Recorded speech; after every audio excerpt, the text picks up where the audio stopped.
Bonjour, bonjour à tous. Vous êtes actuellement plus de 200 sur ce séminaire spécial exceptionnel sur donc la situation des centres de langue qui sont impactés par le coronavirus. Donc, ce n'est pas un webinaire sur la crise sanitaire, mais bien sur la réponse des centres du réseau à cette crise. On va donc partager des témoignages, des initiatives, une mutualisation de bonnes pratiques et un début de structuration des initiatives qui sont prises par les établissements. Donc, une première réponse à cette situation d'urgence. Ce webinaire, on a pris les premiers contacts ce week-end, samedi, avec Milan, avec Hong Kong. Et en fait, en arrivant au bureau le lundi, on a déjà vu que la situation avait évolué, que l'Arabie Saoudite était concernée, qu'aux États-Unis aussi, il y avait beaucoup de choses. Et puis, ça continue à évoluer. Au Salvador, les établissements sont fermés pendant 3 semaines. On a vu qu'en Pologne également, à Budapest aussi. On va donc pouvoir partager ce qui se fait. Et déjà, je peux vous dire qu'il y a un groupe sur IFProf qui a été créé spécialement pour que vous puissiez échanger sur cette situation-là. Le replay du webinaire, il sera publié, il sera disponible, un document de restitution également. Et avant d'entrer dans le cœur du sujet, un petit point technique. Donc, sur la droite de votre écran, vous avez un chat. vous pouvez donc ici discuter, échanger, mais toutes les questions que vous souhaitez poser aux intervenants, posez-les dans l'onglet questions, c'est plus facile pour les retrouver, c'est plus facile pour y répondre. Et finalement, il y a un autre onglet sondage et je vous invite, il y a déjà un certain nombre de questions auxquelles vous pouvez répondre, notamment sur l'impact quel coronavirus sur l'activité de votre centre, sur votre profession, ça permet de mieux vous connaître et puis si vous avez déjà participé à d'autres webinaires. Si vous pensez que ce webinaire est utile, vous pouvez attendre la fin du webinaire avant de porter un jugement.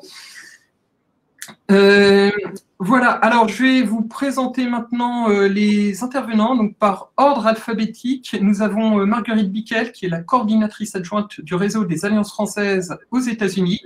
Bonjour Marguerite. Oui. Bonjour. David Cordina, qui est directeur adjoint et directeur des cours à l'Alliance française de Hong Kong. Bonjour David. Bonjour, bonsoir, bonsoir. Richard Franco, directeur général des Alliances françaises en Arabie Saoudite. Bonjour Richard. Bon après-midi à tous. Merci. Jérôme Rambert, professeur à l'Institut français d'Italie à Milan. Bonjour Jérôme. Finalement, Stéphanie Sauvignon, la directrice des cours à l'Institut français d'Italie à Milan. Bonjour Stéphanie. Bonjour. Ce que je vous propose pour commencer, c'est de faire un point rapide sur la situation dans votre établissement. Donc, si l'établissement a fermé un petit peu la chronologie de la fermeture au public, pour situer, parce que des fois, la situation, ça a pu évoluer de manière très, très soudaine. Alors, d'abord, peut-être David ? Oui, bonsoir. Alors, moi, je vais vous donner une situation. Je vais partager juste une petite présentation avec vous. Voilà. Nous, en fait, la situation est… Je vais juste présenter simplement la deuxième diapo. Nous, ça fait déjà 6 semaines que nous sommes fermés. Nous avons l'Alliance à fermer. En fait, nous ne voyons plus nos étudiants depuis le 23 janvier, puisque nous avons fermé le 23 janvier pour cause de Chinese New Year, les vacances du Nouvel An chinois. Et la crise est apparue à ce moment-là, en Chine et à Hong Kong. Et donc, nous sommes en plan de e-learning depuis le 31 janvier, parce que le 31 janvier, nous devions reprendre. Et là, nous sommes maintenant le 12 mars et nous n'avons toujours pas d'étudiants dans nos locaux, un petit peu progressivement. Mais les écoles sont fermées par le gouvernement de Hong Kong jusqu'au 20 avril. Donc, nous sommes dans une logique de confinement très, très forte. On peut voir parfois nos collègues, on peut se déplacer, mais voilà, confinement, fermeture des salles, et ça fait que depuis 5-6 jours que nous réouvrirons progressivement quelques classes adultes volontaires. Voilà la situation à Hong Kong. Donc on a un petit peu d'avance, il est 8 heures chez nous, on a un petit peu d'avance également sur la situation du coronavirus. Voilà. Merci David. À Milan, donc peut-être Stéphanie? À Milan, la situation est un petit peu plus récente puisque nous avons fermé, suspendu nos cours le 24 février. Il y a un retour, c'est ça? Vous m'entendez bien? Oui. Donc, le 24 février, ça a été très inattendu puisque nous avons dû interrompre et on l'a su le dimanche. Donc, bon, pendant 2 semaines, j'ai vraiment un retour. Est-ce que vous avez le même retour que moi? Non, c'est très bien pour nous. C'est très bien pour nous. Pour moi, c'est…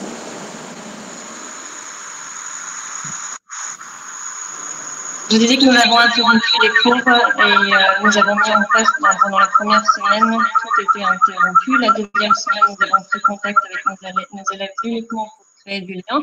Le personnel administratif avait la possibilité de se rendre sur place. C'est Star Trek maintenant. Voilà, l'avantage d'être… Ok, merci. Jérôme? Ouais, je pense qu'il faudra rebrancher les écouteurs, sinon il y avait un petit effet de retour.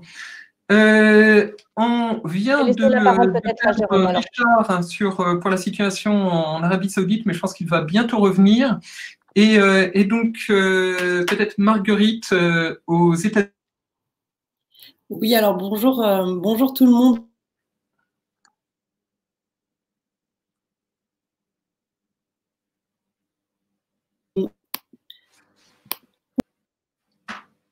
Ah. Et on a perdu Marguerite. Alors, peut-être en attendant qu'il revienne, je sais qu'en Arabie Saoudite, ils ont eu l'information le dimanche soir et ils devaient fermer dès le lundi. Donc, le dimanche soir à 23 h, ils ont su qu'ils devaient fermer dès le lundi. Alors que la semaine précédente, ils avaient ouvert en grande pompe des annexes avec les plus hautes autorités du pays. Donc, quelque chose qui est arrivé de manière vraiment, vraiment soudaine. Et donc, Marguerite qui est revenue. Oui, je suis désolée pour le souci technique. Donc, aux États-Unis, on n'a pas d'obligation de fermeture. Par contre, on observe un très grand absentéisme au sein des centres. Il y a des alliances qui fonctionnent à minima avec presque 50 à 60% de participation en moins dans les classes. Et surtout, on a 2 alliances qui ont fermé à titre préventif. C'est bien sûr Seattle qui sont dans un cluster depuis maintenant presque 3 semaines, et puis Washington DC qui a fermé depuis hier. D'accord. Merci beaucoup pour ça. Alors, quelle réponse apporter à cette fermeture et cette fermeture préventive? Comment les équipes sont mobilisées? Quel dispositif a été mis en place? La réaction du public, là, vous en parliez, des fois, des gens ne viennent pas d'eux-mêmes. Alors, aux États-Unis, qu'est-ce qui a été fait à Seattle, à Washington? Alors nous, on a essayé de fédérer un petit peu notre réponse. On a analysé les besoins via notre plateforme collaborative. On s'est rendu compte qu'on avait besoin vraiment de mettre en place une solution rapide, tant pour les cours qui étaient existants, et parce qu'on avait beaucoup de publics qui ne voulaient plus venir à l'Alliance, mais qu'on devait aussi avoir une démarche proactive sur le long terme, puisqu'ils annoncent ici un pic épidémique au 15 mai, ce qui fait qu'il faut aussi qu'on se projette sur toutes les sessions de cours à venir. Donc, on s'est rendu compte qu'il fallait mettre en place un outil clé en main qui puisse être opérationnel très rapidement. Donc, on a sollicité nos partenaires Apollon, avec lesquels on travaille depuis longtemps.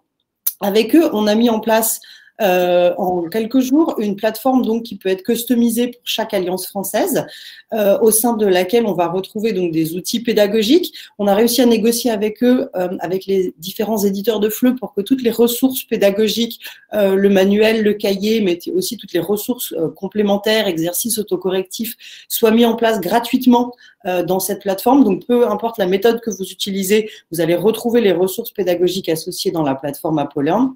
On a aussi négocié avec des prestataires de contenu qui s'appellent Frello, qui proposent des activités type DELF-DALF ou des activités complémentaires basées sur les niveaux du cadre, pour qu'ils nous proposent 50% de réduction avec des abonnements à 4 $ par élève et par mois, pour que les élèves puissent avoir des activités à faire en autonomie également. Et puis, on accompagne bien sûr les équipes, que ce soit sur les pilotages techniques, administratifs, pour monter cette plateforme qui peut être opérationnelle en quelques jours, puisqu'il y a des interconnexions avec les logiciels de cours. Mais on accompagne également la formation, bien sûr, des enseignants. On fait ça grâce à un SPOOK qui a été mis en place par l'Alliance française de Rouen, où les enseignants donc disposent de capsules vidéo pour s'auto-former. On en a également mis à disposition des capsules vidéo qu'on avait enregistrées en amont sur comment enseigner un cours en ligne. Et puis, on va organiser chaque semaine des webinaires sur la prise en main des outils spécifiques de visioconférence. Puisqu'en fait, au sein de cette plateforme, on peut ajouter des outils de visioconférence de n'importe lesquels, ils sont tous intégrables, ce qui fait qu'on va réaliser différentes démonstrations sur les différents outils qui sont disponibles sur le marché. D'accord, super. Merci beaucoup. Du côté de Milan, donc, Jérôme, Stéphanie. Je vais essayer d'intervenir. Je pense qu'il faut que je laisse la parole à Milan parce que ça ne fonctionne pas au niveau du micro, excusez-moi. De mon côté, j'ai le retour et je me parle par-dessus, c'est compliqué, je n'entends rien. Donc, je laisse la parole à Jérôme. Oui, merci. Donc, nous avons dû basculer subitement après 2 semaines d'interruption des cours. et nous avons transformé tous les cours présentiels en cours en ligne avec le biais d'un seul outil. Ça ne marche pas très bien, avec un seul outil, c'est Google Meet. Donc, tous les cours qui avaient 8, 10, 12 participants ont basculé sur, comment dire, une visioconférence de groupe en direct avec le même horaire que nos étudiants avaient d'habitude. Pardon, j'ai un retour moi aussi. Ça doit être Milan. Oui, donc les outils qu'on a cherché à développer, c'était Google Doc. Ouais, ça ne marche pas très bien pour l'instant. Donc, nous avons dû affronter des limites techniques, c'est-à-dire déjà nos propres limites, les limites des étudiants. Et à chaque fois, dès le lundi matin où les cours ont débuté, il a fallu s'adapter et trouver le moyen de bricoler immédiatement avec nos apprenants. Et David, lui, je sais qu'à Hong Kong, ils utilisent Zoom. Donc, voilà, c'est du bricolage. C'est un contexte contraint pour les cours. Nous n'avions plus le choix. La politique de l'Italie s'est accélérée très rapidement. Et donc, nous avons dû basculer immédiatement. Donc, le suivi, la préparation, le matériel, tout ça a été totalement improvisé. Même si les semaines précédentes, on le sentait venir, mais il a fallu trouver des solutions la semaine de reprise des cours. Excusez-moi, j'ai un retour terrible. Je vais essayer de reprendre la main en enlevant mes écouteurs et en ne gardant que le micro. Faites-moi signe si vous m'entendez. Oui, on t'entend. Bon, parfait, merci beaucoup. Désolée pour ces quick techniques côté italien, c'est parce qu'on est confiné, donc on n'a pas eu le temps de se préparer. Alors effectivement, comme je le disais tout à l'heure, nous avons eu une première semaine du jour au lendemain, nous avons dû interrompre nos cours et nous venions juste de démarrer notre session de cours extensif avec 800 personnes dans nos classes habituelles.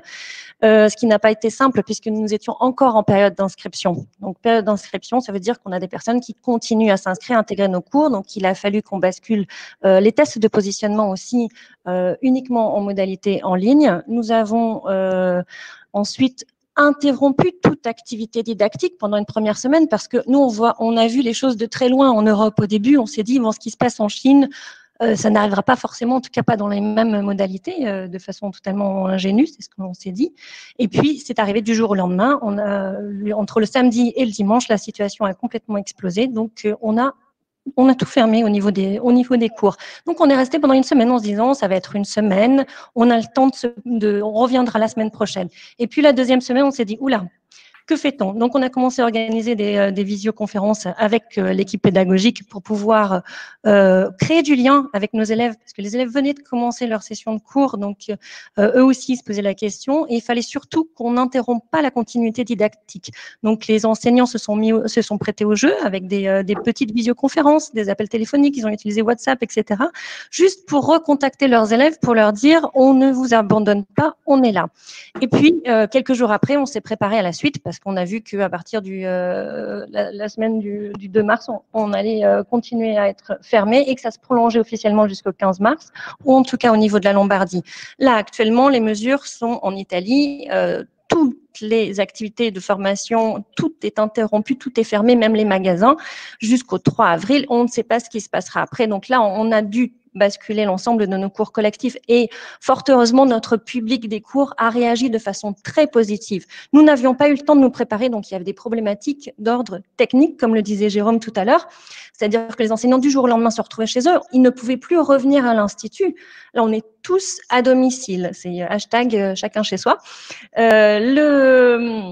Avec problématique, comme vous avez pu le voir tout à l'heure, on a des écouteurs de fortune, la connexion c'est chacun pour soi, et puis en plus les établissements scolaires aussi sont fermés, donc les professeurs qui sont aussi parents ont leurs enfants qui sont sur la tablette, sur le téléphone, sur l'ordinateur de la maison, donc il y a certains qui ont dû racheter un ordinateur, etc.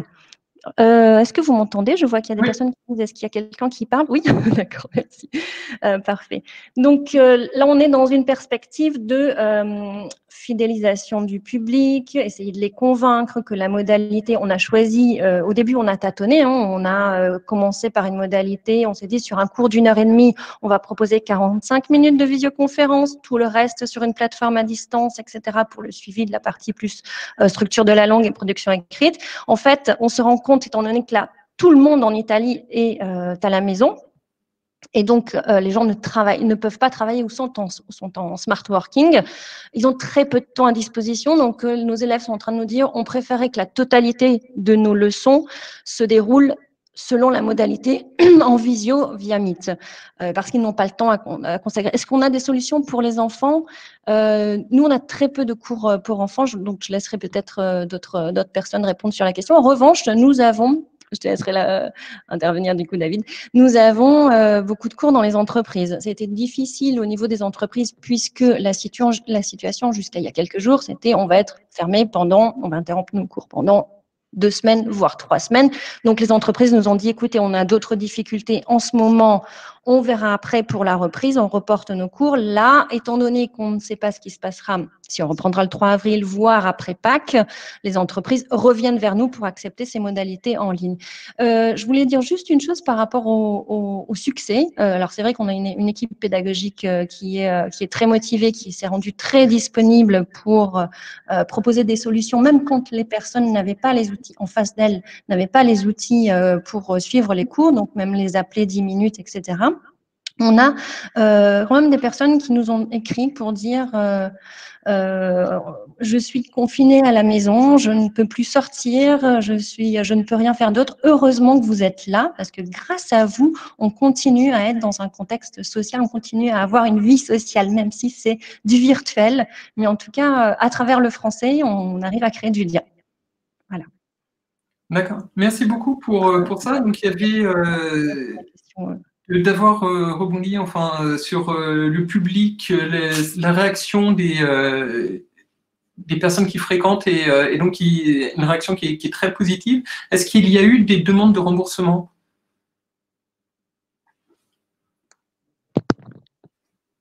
Alors, on a eu au début des demandes de remboursement parce que les personnes pensaient qu'on n'aurait pas mis en place des solutions efficaces. Ceci dit, aujourd'hui, sur 700 personnes, il y a 15 personnes qui nous ont dit je vais peut-être reporter parce que je n'ai pas forcément les outils techniques, parce que j'ai d'autres soucis en ce moment. Donc, on a vraiment limité la casse au niveau des demandes de remboursement. On a quelques reports sur la prochaine session. C'est vrai que c'était difficile puisqu'on était sur un début de session. Je vois par rapport à mes collègues du British Council, Cervantes ou Goethe Institut de Milan, ils étaient en milieu de trimestre, donc les groupes étaient déjà habitués, ils avaient déjà un contact, une évolution pédagogique, etc. Nous, c'était pas tout à fait le cas, mais les enseignants ont relevé le défi. Et là, actuellement, les groupes sont construits et ça s'est fait par des outils en ligne. Donc, c'est ça qui est magnifique. Ok. Une question aussi, je fais après, vous pourrez également y répondre, David, Marguerite et Richard. C'est est-ce qu'il y a eu des professeurs, tout le monde n'est pas complètement technophile, donc ceux qui sont un petit peu plus réticents vis-à-vis des technologies, comment ils se sont adaptés?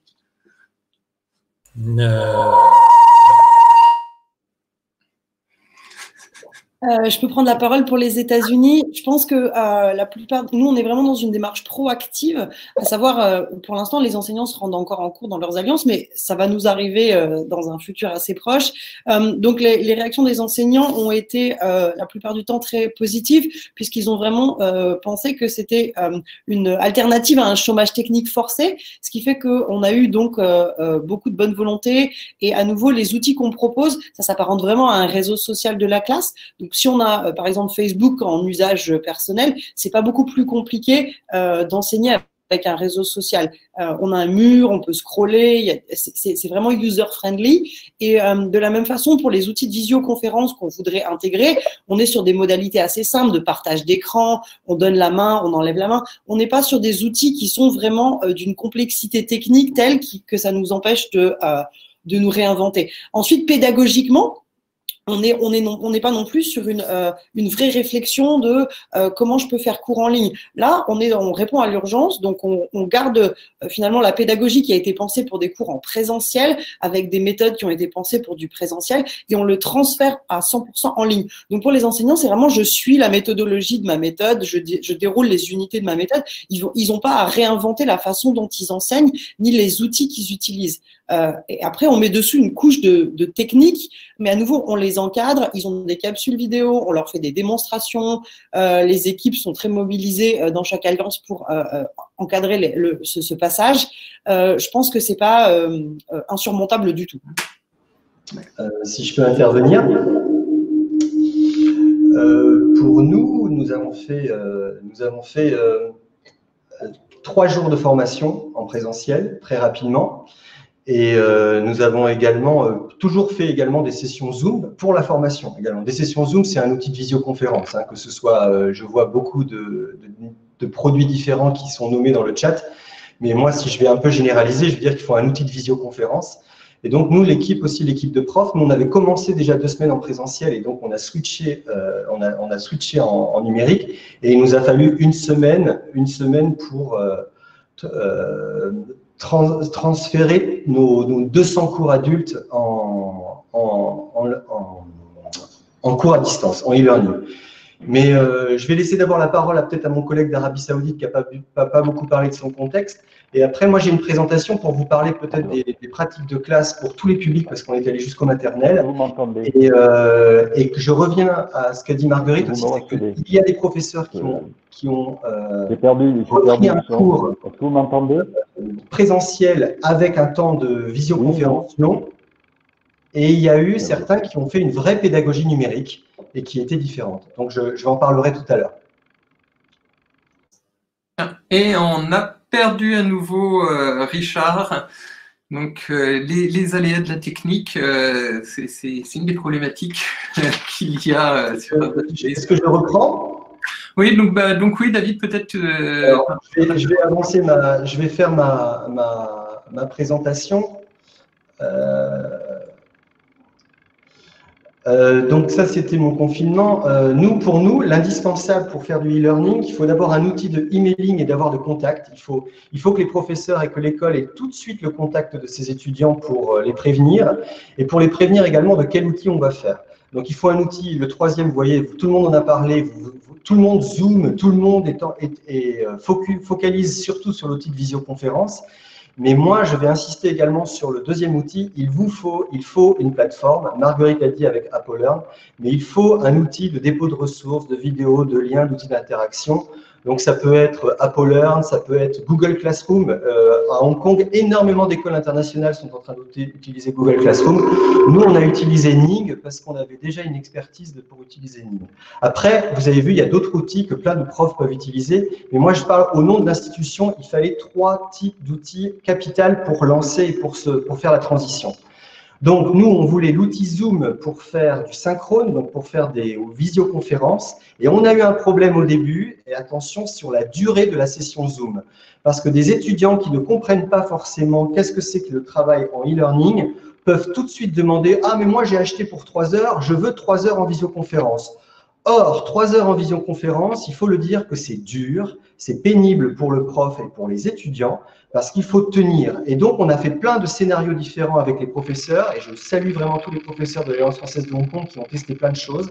Il y a eu, par exemple, 1 heure de cours, une demi-heure de pause, 1 heure de cours, 1 heure de pause. Mais pour cela, il faut un deuxième outil qui est capital, et c'est un outil asynchrone pour que les professeurs puissent déposer des ressources, faire des activités, utiliser. Un outil asynchrone, c'est un outil, une plateforme que vous allez utiliser n'importe quand, n'importe où, sur tout support. Et nous, ça s'appelle HK in French. Je mettrai La chance qu'on avait eue, nous, à Hong Kong, c'est que j'avais déjà installé Hong Kong in French avant la crise pour un présentiel enrichi. Et donc, ça nous a permis de migrer très, très vite avec les 65 profs.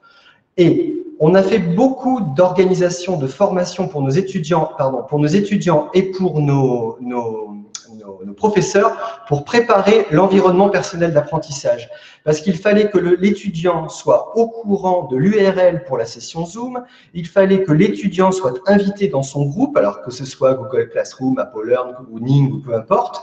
Et après, il faut qu'il utilise également ces outils d'emailing où les professeurs, on n'a pas imposé WhatsApp, mais les professeurs qui avaient des groupes WhatsApp, ça les a aidés beaucoup à envoyer des alertes aux professeurs sur les temps de cours. On fait les sessions Zoom au même moment que l'étudiant a contractualisé un cours. C'est-à-dire, s'il a cours à 6 heures, la session Zoom va commencer à 6h15, sans doute 15 minutes de décalage.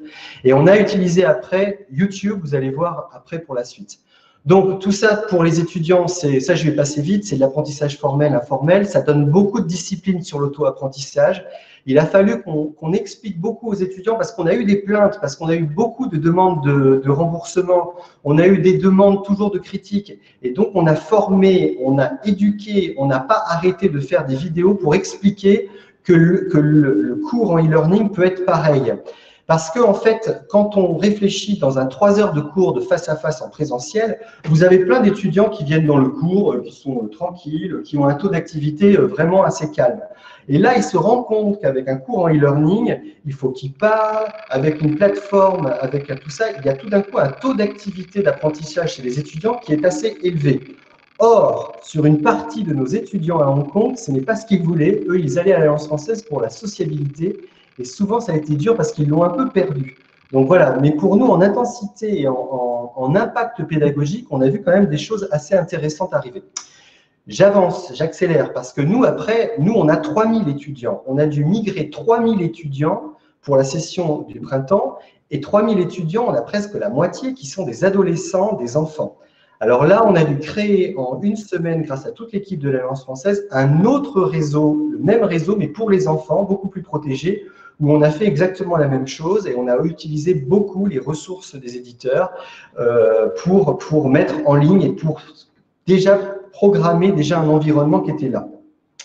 Même principe, on utilise Zoom, on utilise un réseau social et là, on a commencé, à la demande des profs, de faire des capsules vidéo.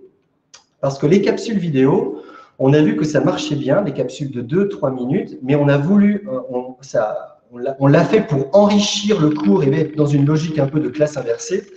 Mais après, on avait encore toute une partie de notre public, on avait encore 200 étudiants qui ont moins de 7 ans.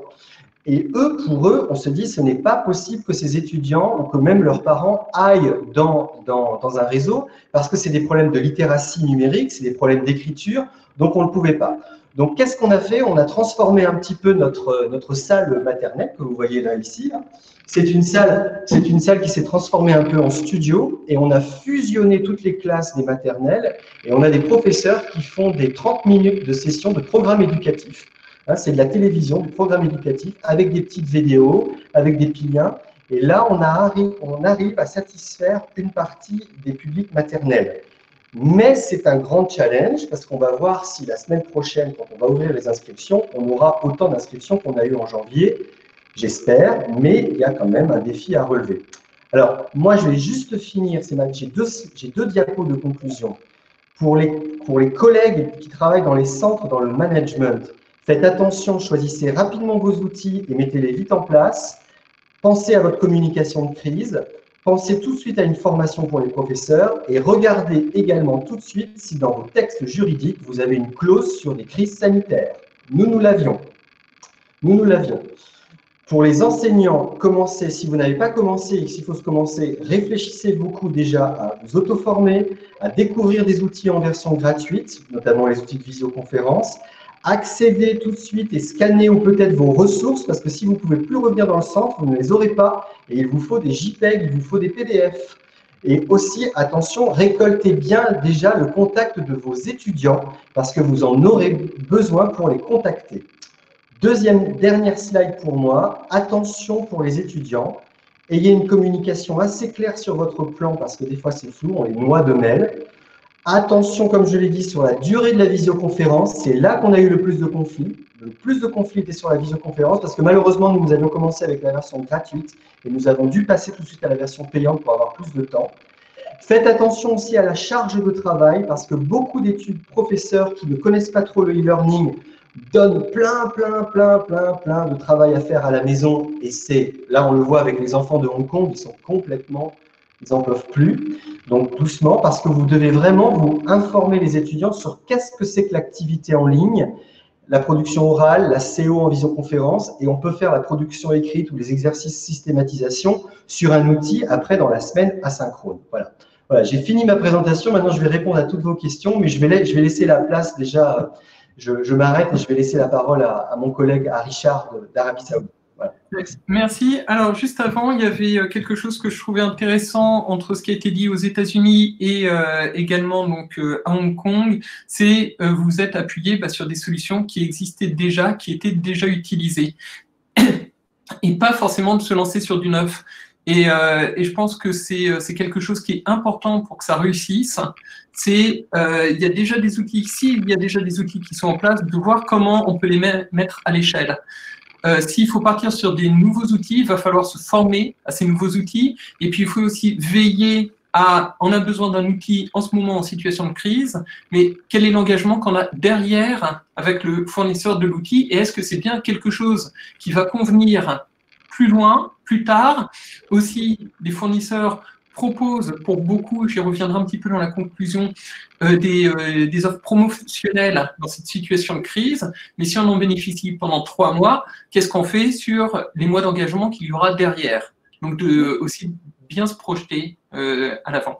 Mais effectivement, si on peut avoir le témoignage de Richard en Arabie Saoudite et de la situation maintenant qui nous a rejoint de manière stable. Oui, alors j'espère que ça va aller là, et que vous me recevez tous convenablement. Donc ici, nous sommes arrêtés, c'est-à-dire que nous ne pouvons plus recevoir de public depuis 4 jours. Nous avons eu connaissance de samedi soir à 20h, tout était normal, dimanche à midi, tout était normal. Et puis, dimanche à 23h, c'était plus normal, il fallait s'arrêter. Donc, on a eu des instructions via l'ambassade de France, évidemment, pour stopper nos activités dès le lendemain matin. Donc, avec une première communication qui est partie sur les réseaux sociaux à minuit. Donc, nous nous sommes retrouvés le lundi avec les collègues.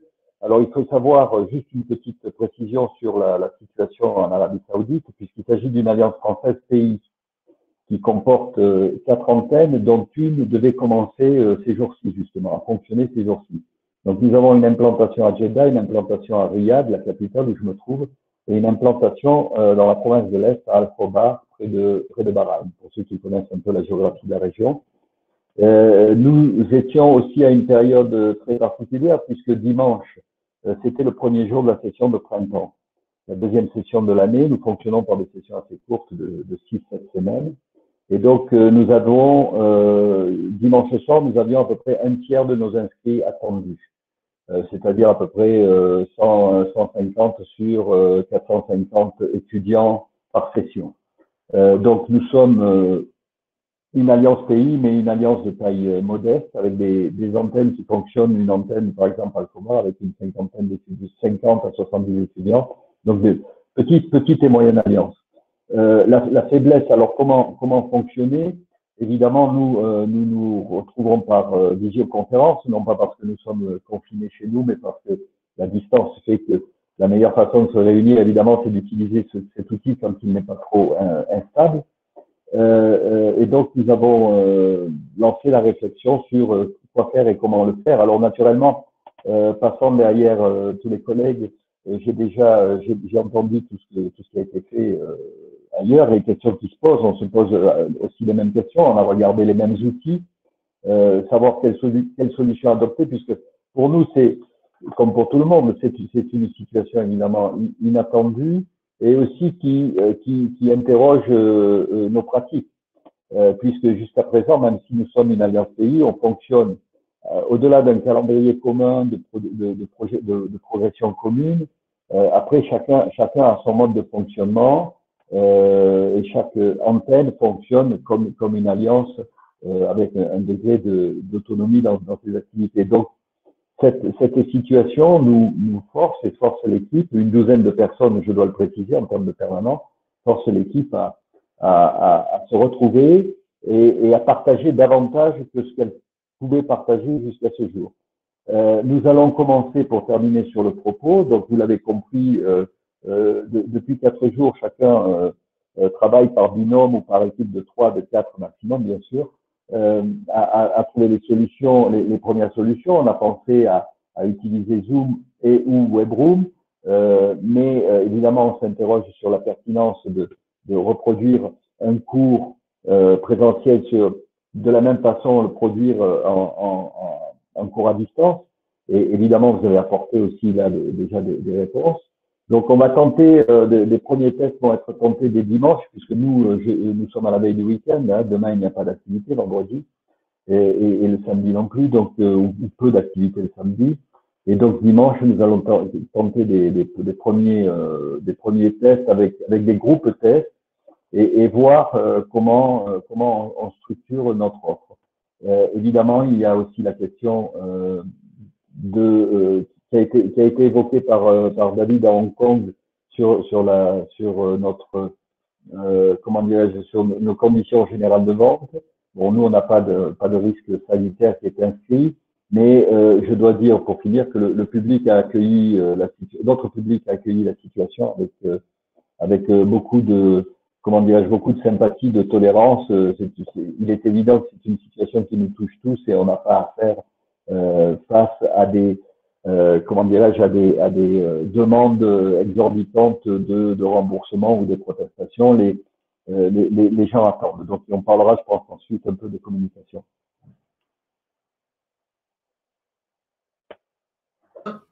Merci beaucoup donc pour ce point. Alors, dans les questions, il y a certaines questions qui sont sur les équipes, les enseignants. Alors, est-ce que les enseignants sont rémunérés de la même manière que pour un vrai cours, entre guillemets? L'impact économique au niveau de l'établissement, cette fois-ci, est-ce que du coup, vous pouvez payer tout votre personnel? Oui. Oui, pour l'instant, oui, pour nous, c'était oui, parce qu'on avait commencé notre rentrée. Donc, toute notre trésorerie, notre comptabilité déjà était prévue pour les 3 prochains mois. Posez-moi la question la semaine prochaine, j'espère que oui. Et pour les États-Unis, à Seattle, ils ont réussi à passer en moins de 2 semaines 30 cours sur 40, 100% en ligne, ce qui fait que la plupart de leurs enseignants ont opéré le changement très rapidement. Ce qui permet d'avoir pas eu à rembourser les apprenants des sessions en cours. Nous, ce qu'on essaye de faire, c'est pallier donc à l'absentéisme des sessions en cours, puisque les alliances ne sont pas encore fermées, mais surtout d'anticiper les fermetures et de pouvoir proposer pour les prochaines sessions du mois d'avril, de mai ou de juin, des offres en ligne qui soient déjà packagées et qu'on puisse vendre comme des offres 100% en ligne. Ça, on va revenir un petit peu sur les prochaines sessions. Dans les questions, il y avait aussi la situation de pays avec des infrastructures techniques qui sont moins solides que là où vous êtes tous, même si à Milan, ils font de leur mieux pour nous faire croire que non. Mais du coup, sur ces outils que vous utilisez, est-ce que vous en voyez certains qui seraient plus adaptés pour des pays où il y a une connexion, un débit à Internet limité? On avait des questions de Gaza, mais également d'ailleurs. pour ça.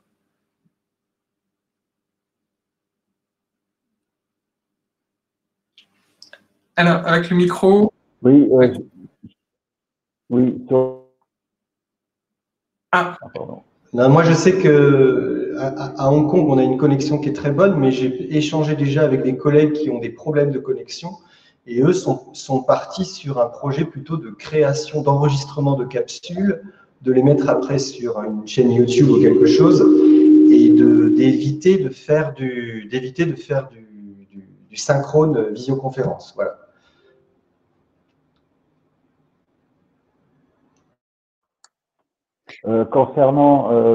Juste concernant l'Arabie Saoudite, il semble, d'après les collègues, que Zoom soit plus stable que Webroom. C'est juste une petite note. Mais bon, il est difficile d'en dire plus pour l'instant, et de toute évidence, la solution 100% à distance, évidemment, n'est pas envisageable. Il faut qu'on puisse diversifier notre offre. Et là, bon, je rejoins ce qui a été déjà présenté, sauf que il nous faut réaliser tout ce matériel, préparer tout ce matériel. Oui, je pense que c'est aussi quelque chose, enfin, on anticipe un petit peu sur la suite, mais on disait c'est un premier webinaire, et il y a d'autres problématiques, on le voit dans toutes les réactions qui remontent, il y a beaucoup de questions. Je pense qu'il y a beaucoup d'angles sur lesquels aborder cette crise, et effectivement, des pays avec des infrastructures qui sont moins solides, qu'est-ce qu'on peut proposer? On va passer par d'autres outils, ce sera intéressant d'en parler. On parlait déjà aussi sur la communication à adopter, comment on peut se projeter sur des prochaines sessions de cours, et ça concerne vraiment tout le monde, particulièrement les établissements qui sont affectés là, mais également, en fait, ça peut concerner, envoyer aux États-Unis, il y a des gens qui ne vont plus en cours.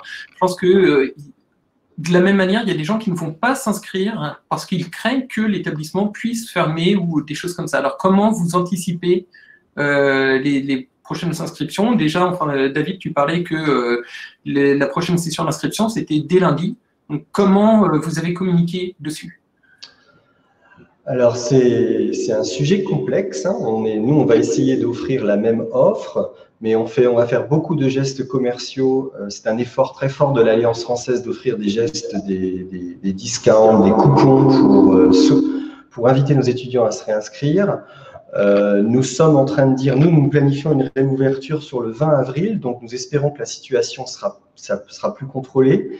Mais sinon, on a montré à nos étudiants qu'on était capable de passer d'un cours de face à face à un cours en distance très rapidement. Donc, on va plutôt promouvoir la flexibilité, on va promouvoir le fait qu'on peut faire un dispositif hybride très rapidement.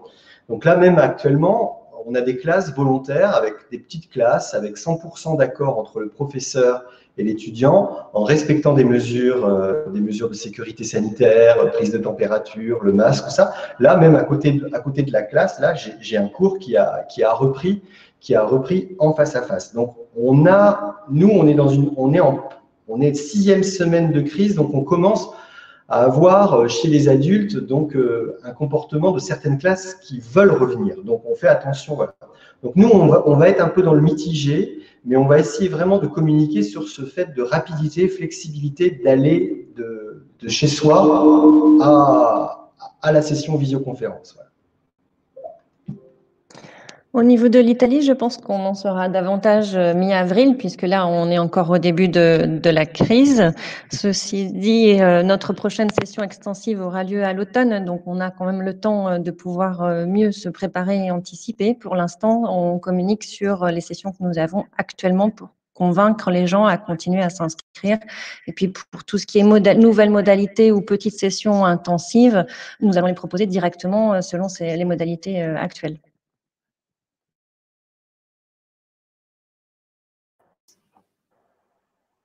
Chez nous, en Arabie Saoudite, on a plutôt mis la communication en attente. Hein. On a communiqué lundi matin, enfin dimanche soir, et puis lundi soir pour indiquer qu'on était en train de mettre en place des solutions et qu'on allait revenir vers les étudiants.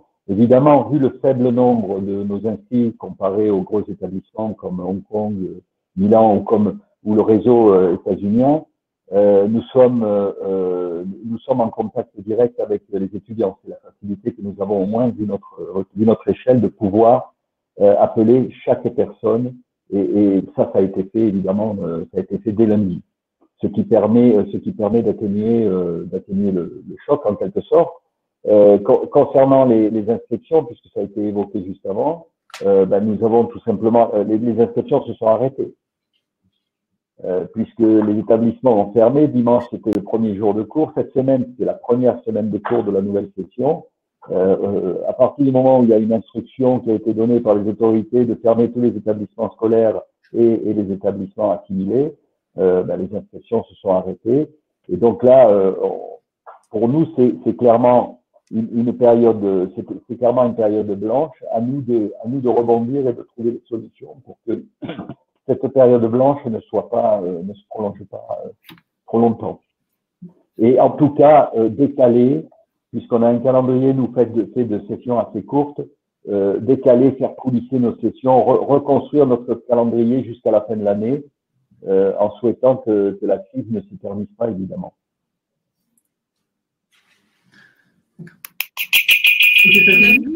On l'a vu avec les alliances qui sont déjà passées en cours en ligne, comme Seattle ou Pasadena par exemple. Ils arrivent aussi à toucher finalement de nouveaux publics en communiquant beaucoup sur les réseaux sociaux, sur leur offre en ligne. On voit qu'ils attirent aussi des particuliers pour les cours one-to-one, mais aussi ils arrivent à récupérer de nouveaux apprenants pour leurs cours de groupe. Donc au-delà de communiquer en gestion de crise auprès de notre public, finalement le fait de communiquer massivement sur le fait qu'on a une solution professionnelle, adaptable, et qu'en tant que structure, on est capable de rebondir et de communiquer là-dessus beaucoup sur les réseaux sociaux, ça permet aussi finalement d'attirer de nouveaux publics et du coup de générer de nouveaux revenus.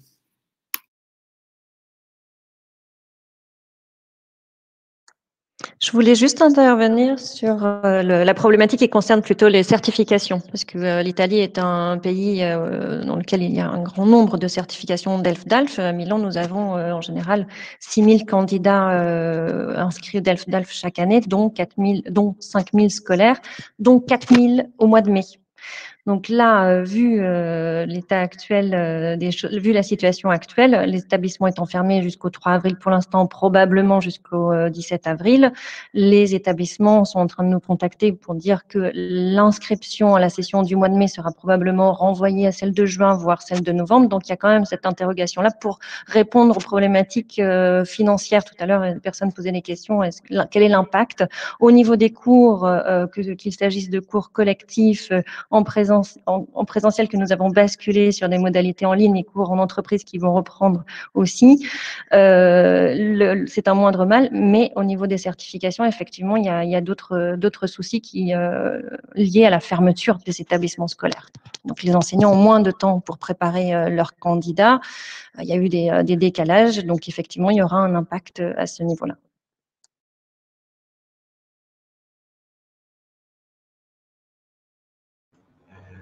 Moi, je voulais dire que la crise aussi, ça peut créer des opportunités puisque nos enseignants sont vraiment montés en compétences.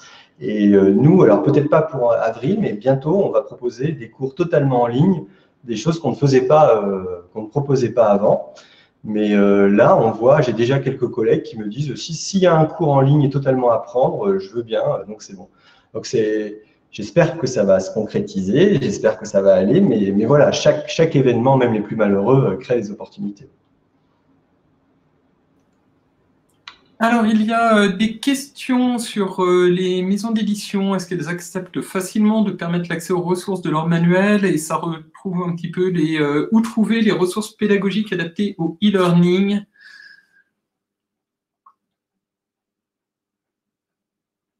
Alors, pour les États-Unis, on a demandé anticiper un petit peu et demander aux éditeurs de mettre en place leurs ressources. En effet, c'est les ressources complémentaires au manuel. Mais pour la plupart des éditeurs, si vous êtes utilisateur de la méthode papier, dans ce contexte de crise, je pense que c'est encore en cours de négociation, mais il est question qu'ils mettent à disposition les équivalents des manuels numériques, parce qu'évidemment, ça semble difficile de demander à des apprenants qui ont déjà acheté le manuel papier d'acheter en plus le manuel numérique. Donc, c'est en cours de négociation avec Apollearn et les éditeurs, et c'est intéressant parce qu'eux, ils peuvent centraliser, mais je pense qu'ils vont aussi mettre à disposition les manuels et les cahiers. Néanmoins, je pense qu'en termes de ressources pédagogiques, dans la gestion de la crise, on n'a pas forcément le temps de créer de nouvelles ressources, parce que dans un contexte idéal, en effet, on créerait de ressources et des parcours spécifiques pour de l'enseignement 100% en ligne. Là, dans la gestion de la crise, on est vraiment dans je prends ma méthode de FLE telle qu'elle est pensée pour du présentiel et je le transfère en ligne avec des ajustements, bien sûr, sur les prises de parole, mais on peut tout à fait aussi dire aux apprenants, faites l'exercice 2 de la page 4 dans votre cahier papier, tout le monde le fait en même temps et ensuite on peut donner la parole dans Zoom pour que les apprenants répondent aux questions, ils peuvent lever la main. Donc on a des modalités techniques d'interaction qui permettent de… voilà, on a bricolé un peu comme ça pour l'instant. J'imagine que ça va évoluer dans le temps et que l'intérêt avec Apollearn, c'est qu'on a une plateforme Alliance française USA. Donc toutes les 25 alliances qui sont actuellement inscrites, elles peuvent communiquer entre elles, on peut partager des documents. Donc on a une plateforme à l'échelle du pays, ce qui va nous permettre de mutualiser toutes les ressources qu'on va pouvoir créer par la suite. Moi, j'aimerais faire une remarque. Attendez, je coupe mon son.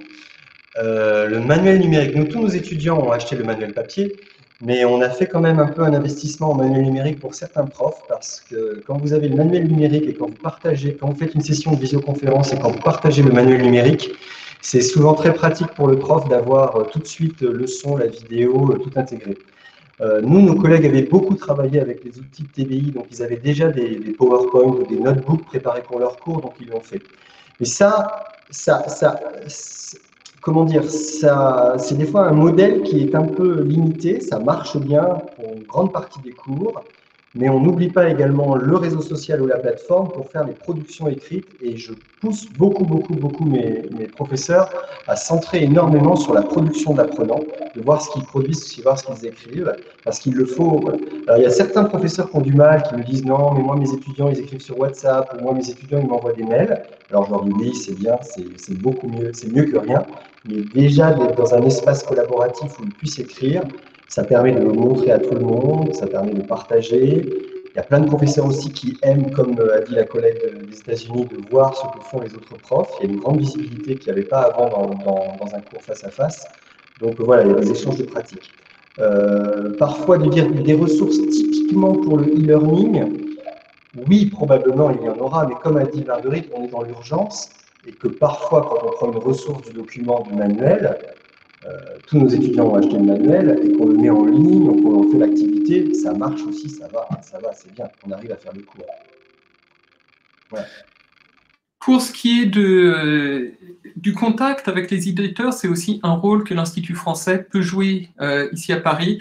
Alors, on est déjà en contact étroit avec l'AFINEF et EdTech France, qui sont deux groupements d'associations professionnelles du secteur français des technologies éducatives.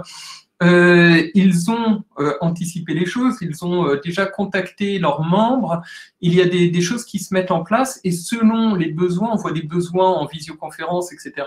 On peut voir aussi déjà avec eux ce qu'ils proposent et puis également avec d'autres acteurs que vous avez mentionnés. Donc ça, c'est aussi quelque chose qu'on pourrait jouer vis-à-vis des éditeurs là-dessus.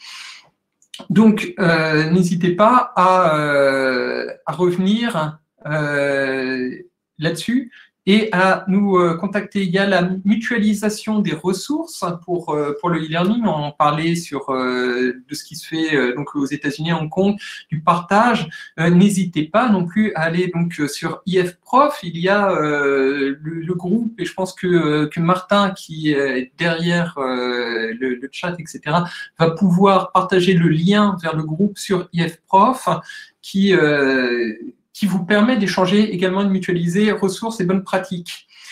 On parle on parlait des problèmes structurels, enfin d'infrastructure. Il y a également ce qui se fait sur mobile, parce qu'il y a beaucoup de pays qui n'utilisent pas des PC mais qui utilisent beaucoup massivement les téléphones portables. Et donc, est-ce qu'il y a des solutions plus adaptées sur smartphone? Tous les outils qu'on a présentés, ils sont adaptés aussi au téléphone. Nous, nos maternelles, ils regardent vraiment le programme de l'Alliance française sur le téléphone ou la tablette de leurs parents. Ils n'écrivent pas. Mais pour l'écriture, c'est vrai que c'est plus difficile, mais ça peut marcher quand même. Et encore une fois, je pense que cette problématique qui est sur de certains pays avec moins d'infrastructures, pas de PC, il faudra vraiment l'étudier ensemble. Aussi, une question dans mon Alliance française, certains professeurs ne voudront pas forcément participer dans la création d'espaces en ligne s'il n'y a pas de rémunération. Avez-vous des conseils ? Alors, je pense qu'en effet, c'est difficile de demander à des enseignants d'être créateurs de contenu ou créateurs d'espaces administratifs. L'intérêt d'AppoLearn, c'est que c'est intégré à tous les logiciels de gestion de cours, que ce soit Arc-en-Ciel ou Synergy 8 qui s'appelle désormais Alisoft. Non, j'ai oublié. Enfin, bref, tous les logiciels de gestion de cours sont auto-intégrés à AppoLearn, ce qui vous permet de ne pas demander à vos enseignants d'avoir à créer les classes, inscrire leurs étudiants. Si vous avez des classes déjà créées dans votre logiciel de gestion de cours, c'est automatiquement intégré à AppoLearn et on demande vraiment aux enseignants de se concentrer sur la prise en main des aspects techniques parce que c'est déjà un challenge en soi et puis d'adapter leurs cours à des modalités en ligne. Voilà. Concorde, merci. Voilà. Donc les aspects administratifs, vraiment, ça relève vraiment, je pense, de la direction de l'établissement. Et il y a des aides techniques maintenant qui font que vous n'êtes pas obligé de recréer tout l'univers de votre alliance. C'est transférable. Je pensais que c'était également de la création de l'espace au niveau administratif, mais également au niveau de la conception pédagogique. Et ça, on en a un petit peu parlé. On ne peut pas forcément demander de la conception pédagogique dans l'urgence. Enfin, ça se fait à minima, en tout cas. Si on passe par, quand c'est le cas, par l'équipe des permanents, hein. Comme je l'ai signalé dans notre cas, on mobilise d'abord les collègues permanents. On est une douzaine entre les directeurs délégués et puis 1 ou 2 professeurs permanents par antenne. Et puis ensuite, le cas échéant, en fonction de l'offre que l'on veut faire aux étudiants, on va solliciter les vacataires. Et il est bien sûr évident que si on doit solliciter des professeurs vacataires pour faire de la création de matériel pédagogique, il faut envisager une rémunération. Il faut savoir que les premiers perdants de la crise, ce sont nos professeurs vacataires, puisque pas de cours, pas de rémunération. Bien sûr. Une autre question sur la mise en place de tutorats, là, par exemple au Brésil, où ils se préparent une éventuelle fermeture, ils ont déjà les outils techniques, là c'est Zoom, et ils veulent accélérer la formation sur le tutorat. Est-ce qu'il y a des outils, des vidéos, des tutoriels que vous avez identifiés qui permettraient de faire cette formation? Zoom est très riche déjà. Il y a beaucoup déjà, même sur des chaînes YouTube où vous tapez comment utiliser Zoom. C'est assez facile de prendre en main l'outil. Hein. D'ailleurs, c'est une des raisons pour lesquelles on l'a choisi, nous, parce que les outils de partage d'écran sont très simples. Et Zoom Pro il y a de nouvelles options qui sont très utiles pour certains profs, l'option sondage, l'option de créer des groupes pour les personnes. Donc mais c'est un outil qui n'a pas beaucoup demandé de grandes formations. Hein. Moi, j'ai fait une formation donc, avec 65 profs, avec des âges, des compétences, des profils, des très différentes. Et voilà, je suis parti. Mais au-delà du volet technique, est-ce qu'au niveau pédagogique, sur l'accompagnement du tutorat, au niveau pédagogique, est-ce qu'il y a des choses spécifiques? L'Alliance française de Rouen, Normandie, a développé un SPOOK pour lesquels ils expliquent avec des capsules vidéo de 5 minutes à 1 heure thématiques sur lesquelles les enseignants peuvent s'auto-former. Et je pense qu'ils ouvrent largement à l'ensemble du réseau ces ressources. Ils les mettent à disposition. D'accord. Alors, on a déjà un petit peu dépassé l'horaire prévu. On a encore énormément de questions, mais je pense qu'on ne va pas pouvoir toutes les traiter.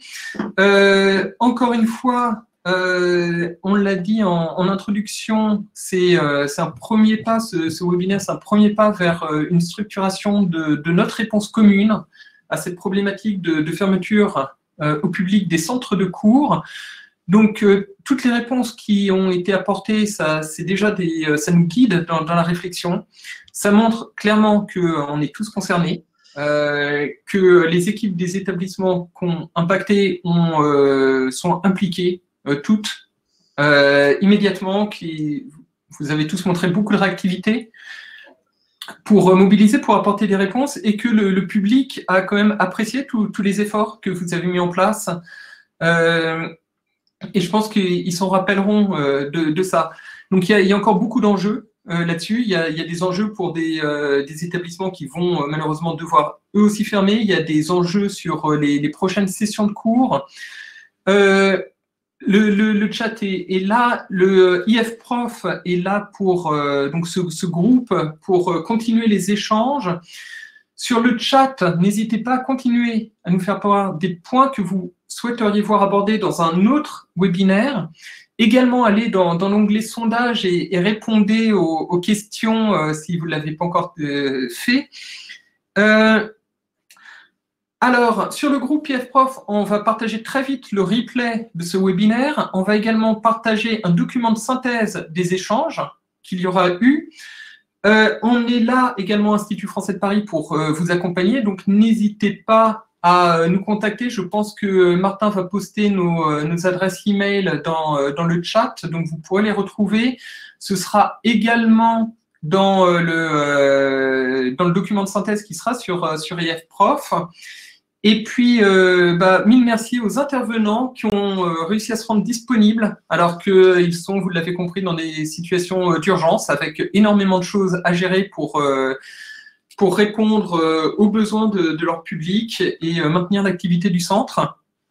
Donc, merci à vous tous. Je ne sais pas si vous avez un mot de la fin à partager avec nous et avec toutes les personnes qui ont suivi massivement ce webinaire, parce que là, on a tourné à 250 personnes connectées en même temps.